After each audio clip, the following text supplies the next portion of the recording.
അസ്സലാമു അലൈക്കും. ഇന്നലെ നടന്ന ജനറൽ ബോഡിയുമായിട്ട് ബന്ധപ്പെട്ട് പല രീതിയിലുള്ള തെറ്റിദ്ധാരണകളൊക്കെ പുറത്തേക്ക് പ്രചരിപ്പിക്കുന്നുണ്ട്. അതിനു വേണ്ടിയിട്ട് ഒരു പോസ്റ്ററും കാര്യങ്ങളൊക്കെ തയ്യാറാക്കിയിട്ട് ഇന്നലെ ഇവിടെ സലീമിൻ്റെ നേതൃത്വത്തിലുള്ള ടീം തന്നെ പൂവത്തിക്കൽ മഹലിൻ്റെ കമ്മിറ്റി ആയിട്ട് മത്സരിച്ച് വിജയിച്ച് വന്നു എന്നുള്ള രീതിക്കൊക്കെയാണ് പ്രചരണം. അതിൻ്റെ സത്യാവസ്ഥ നിങ്ങളെ അറിയിക്കാൻ വേണ്ടിയിട്ടാണ് ഞാനിപ്പോൾ ഈ വോയിസ്. നമുക്കറിയാം, നിലവിൽ പ്രസിഡന്റുമായിട്ട് ബന്ധപ്പെട്ടുള്ള ഒരുപാട് സാമ്പത്തിക ആരോപണങ്ങളും കമ്മിറ്റി ആയിട്ട് ബന്ധപ്പെട്ടൊക്കെ ഉണ്ടായിട്ടുള്ള പ്രശ്നങ്ങളൊക്കെ അത് കാരണം ഉണ്ടായ ജനറൽ ബോഡി, അതിൽ 600-600-ലധികം ആളുകൾ പങ്കെടുത്ത ജനറൽ ബോഡി, അതിൻ്റെ ജനറൽ ബോഡിയിൽ ഇന്നലെ നടന്ന സ്വാഭാവികമായിട്ട് നടക്കുന്ന നടപടിക്രമങ്ങൾക്ക് ശേഷം നടന്ന കമ്മിറ്റി പിരിച്ചുവിടലും തെരഞ്ഞെടുപ്പുമായിട്ട് ബന്ധപ്പെട്ടാണ് ഞാൻ ആദ്യം പറയുന്നത്. കമ്മിറ്റി തിരഞ്ഞെടുക്കാൻ വേണ്ടിയിട്ട് റിട്ടേണിംഗ് ഓഫീസറായിട്ടുള്ള നമ്മുടെ മഹലിലെ ഉസ്താദ് അദ്ദേഹം ഇന്നലെ അവിടെ പാനൽ കൊടുന്നവരോട് പാനൽ അവതരിപ്പിക്കാൻ പറഞ്ഞു. അപ്പോൾ മൊത്തം 49ഓളം പാനലുകൾ അവതരിപ്പിച്ചു. ഇവിടെ സലീമിൻ്റെ അനുജൻ തന്നെ മെസ്സേജ് വിട്ടിട്ടുണ്ട്. ആ 49 പാനലിലും 47 പാനലും നമ്മുടെ ആളുകൾ കൊടുത്ത പാനലാണ്. ബാക്കി 2 പാനൽ മാത്രമാണ് പുറത്തുനിന്ന് അവരുടേതായിട്ട് വന്നിട്ടുള്ളത്. അപ്പോൾ ആ സലീമിൻ്റെ പാനലായിട്ട് വന്നത് വെറും 2 പാനലും ബാക്കി 47 പാനലും മറുവിഭാഗത്തിൻ്റെതാണെന്ന് ആദ്യം നിങ്ങൾ മനസ്സിലാക്കുക. വർഷങ്ങളായിട്ട് നമ്മുടെ മഹലിൽ നടന്നു വരുന്ന തെരഞ്ഞെടുപ്പ് രീതി അനുസരിച്ച് ഇവിടെ തന്നെ സലീമിൻ്റെ പാനൽ പരാജയപ്പെട്ട് കഴിഞ്ഞിട്ടുണ്ട്. 47 പാനലും ഒരു വിഭാഗത്തിൻ്റെതാവുമ്പോൾ സ്വാഭാവികമായിട്ടും 2 പാനൽ ഒരിക്കലും വിജയിക്കാൻ പോകണില്ല എന്നുള്ള കാര്യം എല്ലാവർക്കും അറിയാം. കഴിഞ്ഞ വർഷങ്ങളിലൊക്കെ നടന്നത് പാനലുകൾ മൊത്തം നിരത്തി വെച്ചിട്ട് ഏറ്റവും കൂടുതൽ പേരുകൾ വന്നിട്ടുള്ള ആളുകളുടെ പേര് വരിക്ക എഴുതിയിട്ട് അതിൽ ആദ്യം വരുന്ന 21 ആളുകളെ കമ്മിറ്റി ആയിട്ട് പ്രഖ്യാപിക്കലാണ് സാധാരണ നമ്മുടെ മഹലിൽ നടന്നു വരാറുള്ളത്.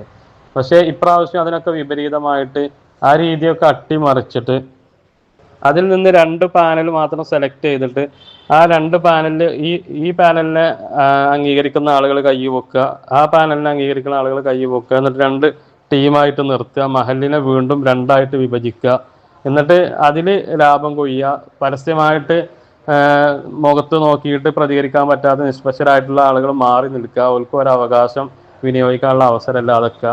ഇങ്ങനെയുള്ള ബാലിശമായ തീരുമാനങ്ങളും അത് നടപ്പാക്കാൻ ഒരു മോലേരി ഏൽപ്പിച്ചിട്ടാണ് ഇന്നലെ സലീമും കൂട്ടരും അവിടെ എത്തിയിട്ടുള്ളത് എന്നുള്ളത് ഞങ്ങൾക്ക് ആദ്യം അറിയാം.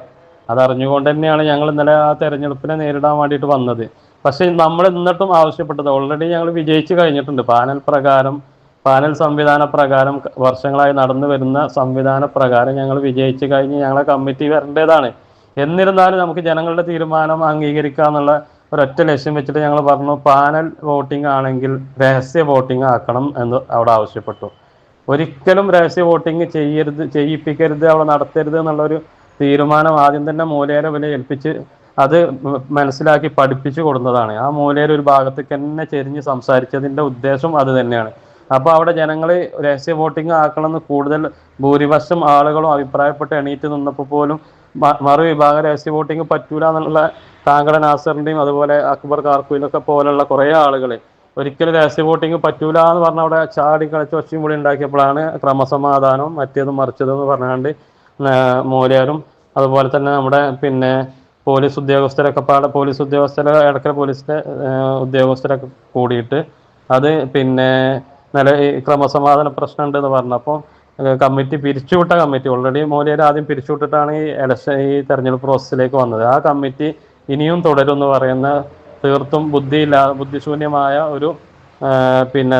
ഒരു നടപടിക്രമമാണ് ഇന്നലെ നടപ്പാക്കിയിട്ടുള്ളത്. അപ്പോൾ ആരും സലീമിൻ്റെ പോസ്റ്റർ കണ്ടിട്ട്, അതുപോലെ ഓൾറെഡി ആദ്യം തന്നെ തയ്യാറാക്കി വെച്ചതാണ്, സലീമിൻ്റെ പോസ്റ്റർ കണ്ടിട്ട് ആരും തെറ്റിദ്ധരിക്കണ്ട. ഇവിടെ ഇലക്ഷനും നടന്നിട്ടില്ല, മത്സരവും നടന്നിട്ടില്ല, സലീം വിജയിച്ചിട്ടുമില്ല.